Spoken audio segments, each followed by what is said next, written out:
everyone, and welcome to another episode of Latina Mic Drop. It's your girl, Miriam Simon. Thank you for joining. Welcome to another episode. I can't believe we've been going 45 weeks straight. This is incredible. What a way to connect with an audience, and I am just having a great time. I can't believe I just came back from the Take Charge conference, and it was an amazing time.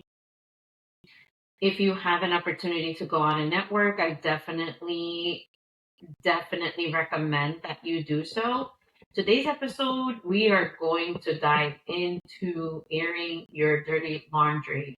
So, there's a lot of things about my book that I get real about, and I want to talk to you about some of those things in this episode, why I chose to do so, what's the reasoning behind it, what's my biggest fear, and what has happened since it launched, right? So let's just get into it and let's get started. By the end of this podcast, you will know a little bit more about me. Hopefully, you will feel empowered to speak your truth and share your truth and be vulnerable with yourself, especially more than with anybody else, because a lot of times it's about us, not about other people. And we've made our lives about other people for the majority of our lives. And I am definitely an example of that. But I am definitely an example of being able to move and start from nothing and now have so much more and so much to give. And it's a journey we're all on. And let me get real for a moment. I was very scared of putting my book out. I was also very scared of sharing most of the information that's in there. But I knew that being real and vulnerable is what our community needs because we have been taught to be silent, not share information about what happens in our homes, not share the ugly truths about things that happen to us as women. And unfortunately, the reality is the reality of our lives. And for so many years, we don't voice what happens to us. And when we do that, we really hold that in. And actually, I was seeing how it negatively affects our bodies and it negatively affects our immune system. And that so many women, because they hold stuff in and don't share, don't talk about it, that they tend to have autoimmune diseases more often than men because of this. And I really had no idea about those effects, but I really did know prior to writing the book that this would set me free and this would set other women free. And I am just so sick and tired of us playing nice to be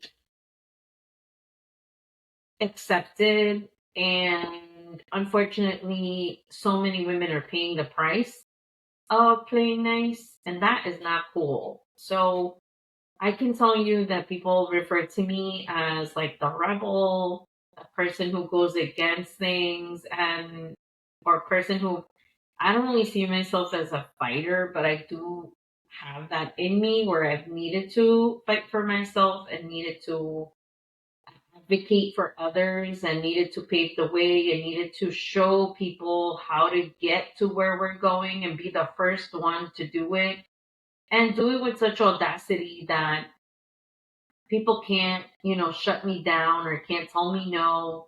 I have built leverage to the point of no return because that's how much we need to be in our own power in order to be able to get to that point. And so a lot of times we don't even realize that we're not working through our issues and we're just allowing things to just be and we stay quiet to keep the peace, and that really is just not helping us at all.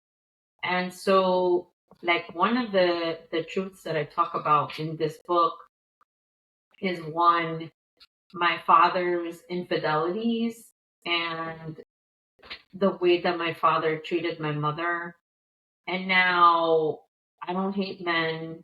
I'm not a man hater or anything like that. But the reality was that he was an alcoholic. And because of that disease, as they call it, uh, it created a lot of havoc in my house and created a lot of chaos in my house. And it created a real sense of insecurity and a real sense of fear in our home. And me being the oldest, I was the one who lived through everything. I was the one who saw everything as a little kid.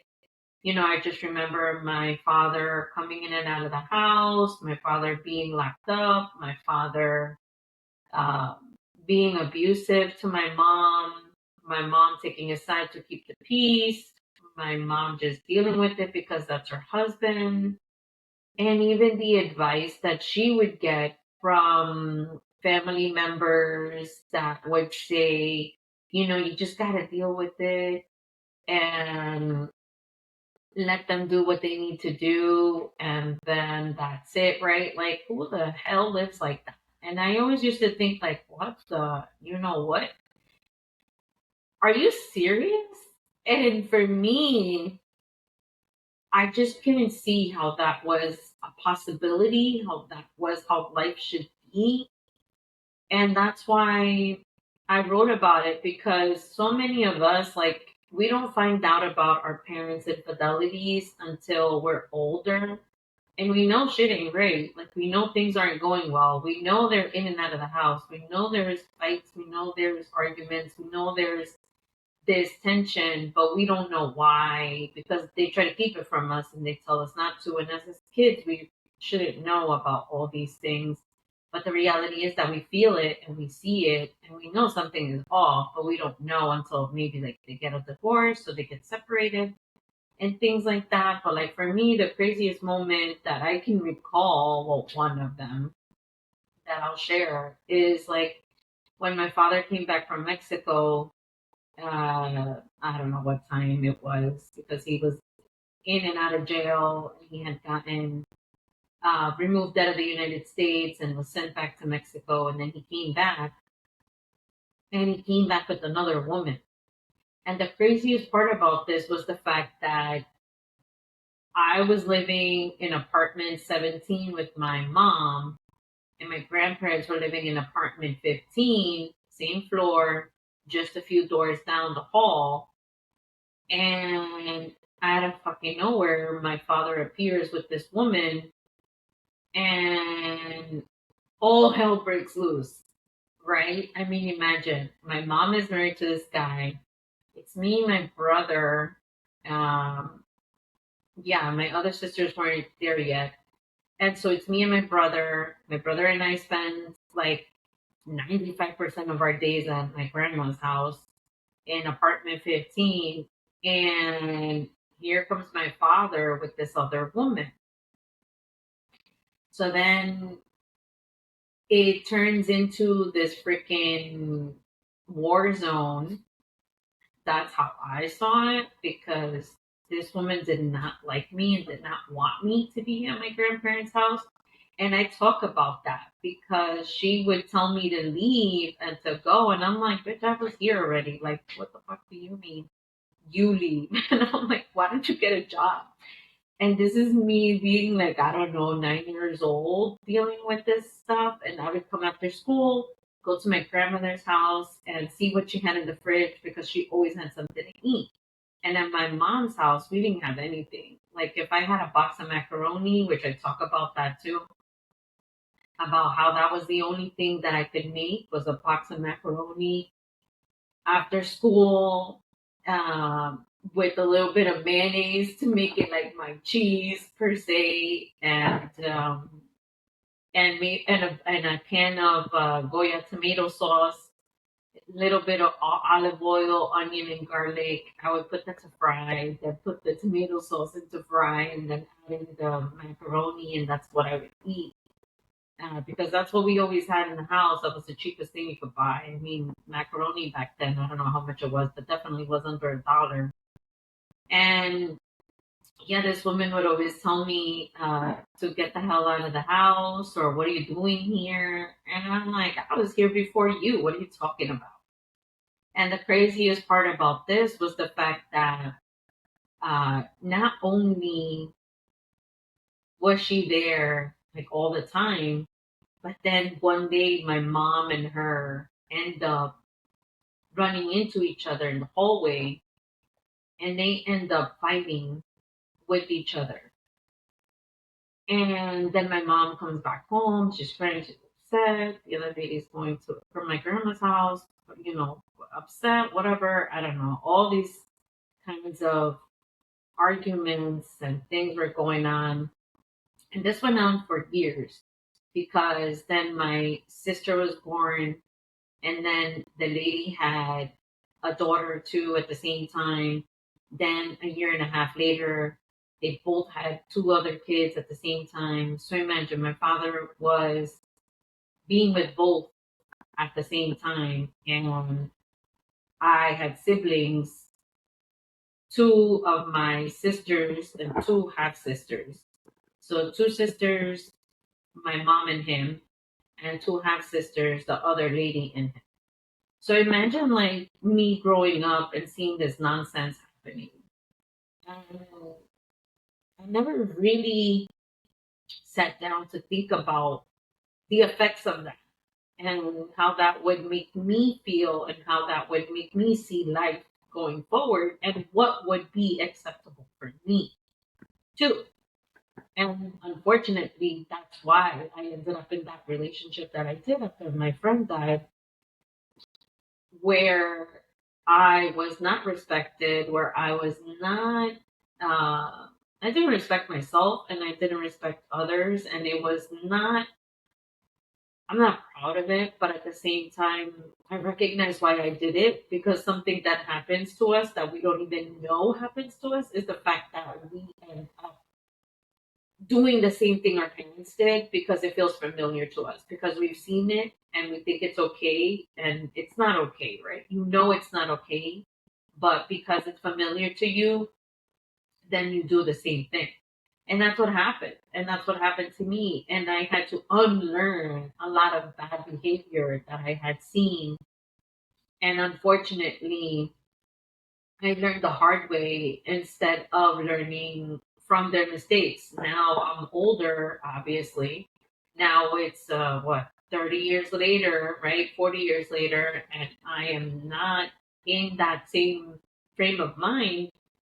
But you best believe that my trust is not at 100% because of these situations, because these are the types of things that I lived through where it was possible regardless of my mother's loyalty. So my mom was the most, and still is, the most loyal person to this man. Came from her home in Mexico at 15, had me at 15 in Mexico, and then still traveled with me here to the United States.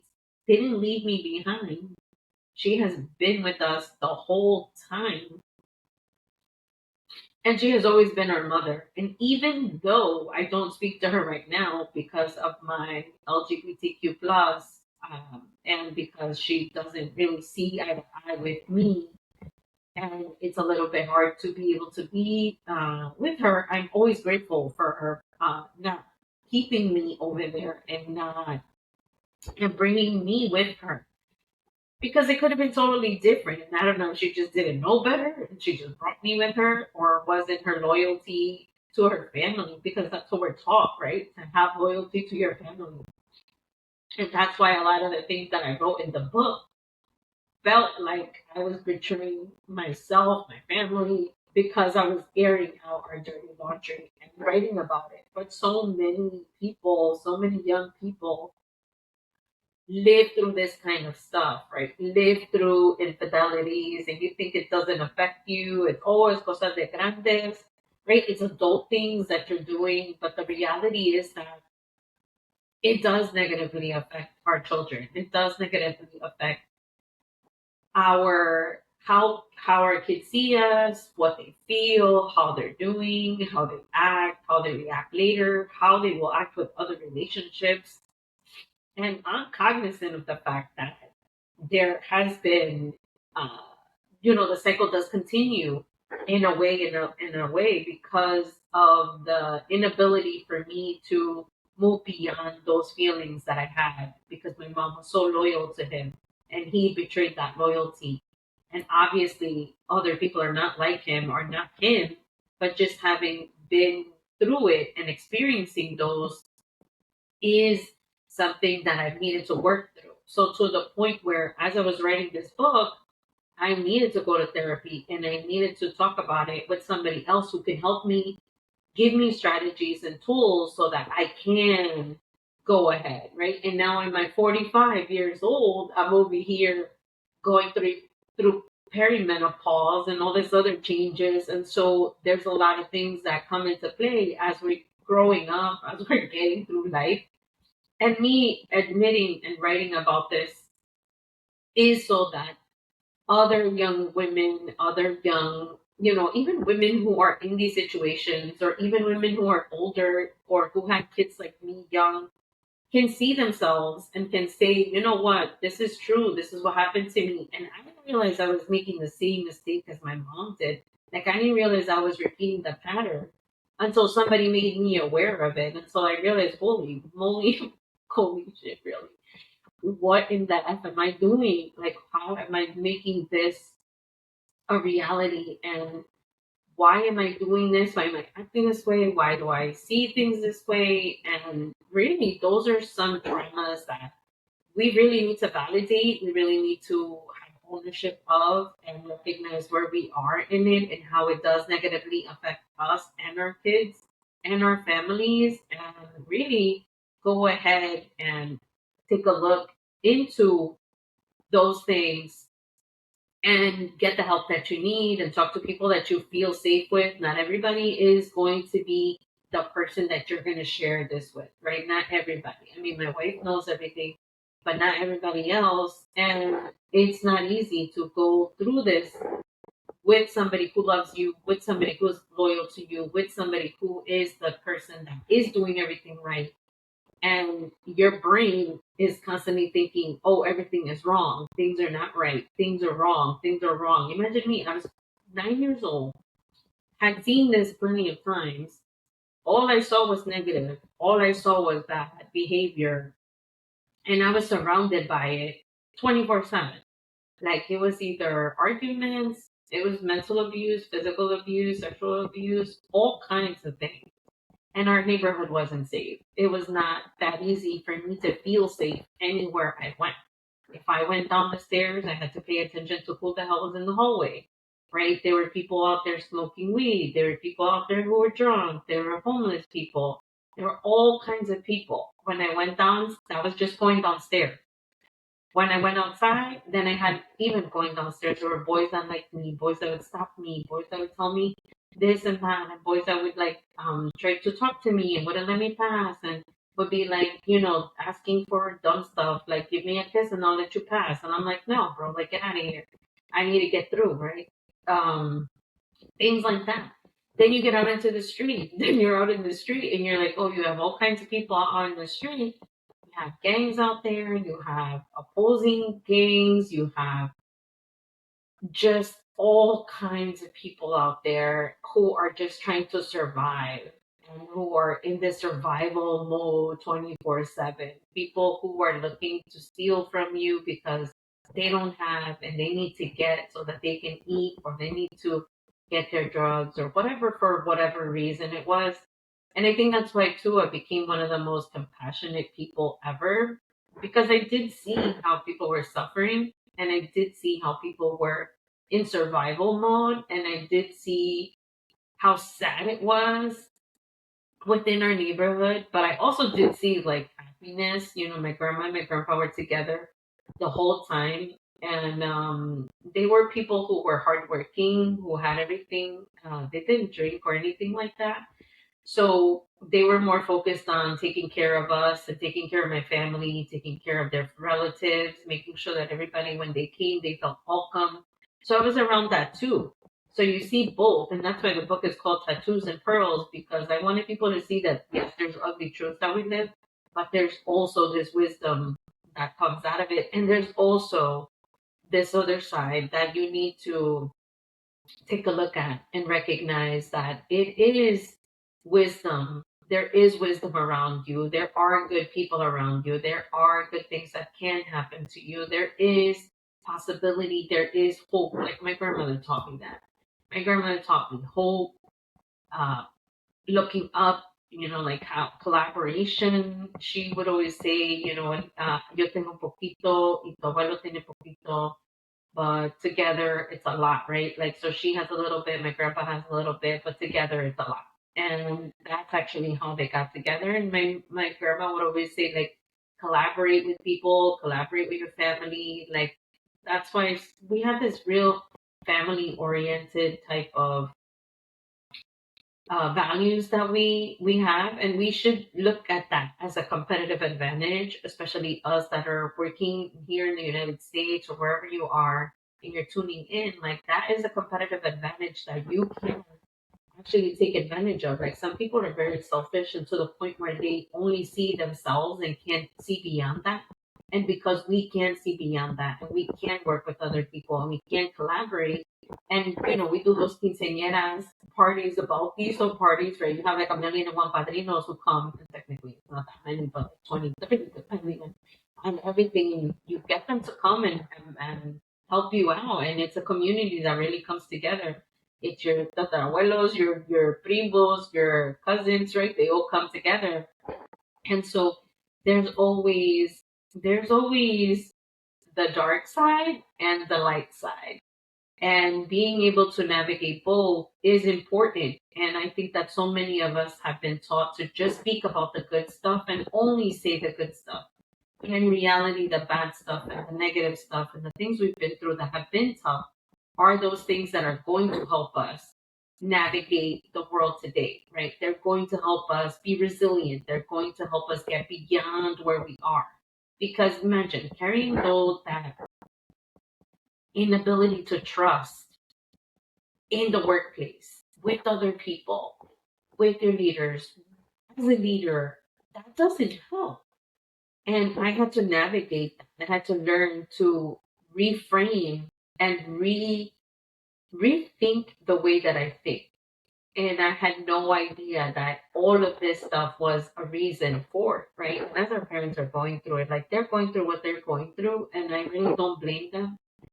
What I do is I recognize that they did what they could and they did it how they knew how, and they definitely paid the price for my happiness and our family's happiness, and I am very thankful and grateful for that. And that's why in the beginning of my book I make sure that I make mention that they are the reason why, they paid the price for, they are the people that paid the price for my happiness, because they had to go through so many hard times. And this is why when I go to work, I appreciate all my coworkers who have been there longer than me, right? Who have like tenure, who have experience. I always am grateful for them because they only know what they've been through. And when you come into work and you come and you add a new flavor, it's not that easy. And now we have 5 generations in the workplace. Like, imagine that after the pandemic, after the recession, like, all of us have been through something major. And like George Floyd, right? There's just so many different things right now, the immigration rate, all kinds of things that are happening to us. And we all really need to sit down and take a look and like stop just being in the go, go, go, go, go, but really sit down and say, okay, like how is this affecting me? One new thing that I've been doing is I write down my emotion when I'm feeling it, right? So now I have this urge to stop and pay attention to what I'm doing, pay attention to how I'm feeling, really. Like naming that emotion, which is another thing, right? Oh, don't cry, don't, oh, just get over it. You'll be fine. Tomorrow is tomorrow. Like, get up and go. And I lived like that for a very long time. And that did help me get through the day, but it didn't help me understand myself and it didn't help me navigate those emotions. And so now, as an adult, is when I'm learning how to regulate my emotions and regulate my nervous system. Take the time to calm the hell down. Take the time to sit down and understand why the hell am I getting angry? Why the hell am I feeling this way? What are the emotions that are coming up? Why? And write it down. So now I write it down every time when obviously there are times where you just, you're at a certain place where you can't, but you can always excuse yourself for 5 minutes. Take those 5 minutes, acknowledge what's happening, and write it down. For me, at least, this is what works for me. You have to figure out what works for you because we all walk a different path, and what works for me may not work for you. So you have to figure it out what it is. But this is what's been working for me. Is write it down, and then I just write whatever comes, and there is just such a relief that comes from it. Like seriously, a major, major relief that comes from that. And even me just acknowledging the fact that I've been through this stuff was tough. And there's so many great things that happen in my life, and there's so many happy moments too that I've had that I enjoyed my life as well. But life was not that easy, and life still continues to be hard. And doing new things and fresh things are difficult. And starting from zero is like freaking scary as hell. And even having people not show up for me is one of the biggest fears that I go through because my father was hardly ever there for me. He was there to be with my mom and then would walk out. And it's not that easy. And now my mom, she doesn't really accept who I am and what I do and all this stuff. So it's tough for me. It's tough for me. And that is one of those things that in the back of my head, I'm like, damn, why the hell are people showing up? Why isn't this reaching? Why isn't this going anywhere? And it's not that easy, but at the same time, I'm going to continue to put myself out there. I'm going to continue to show up. And I hope you continue to show up. I hope that you continue to move forward.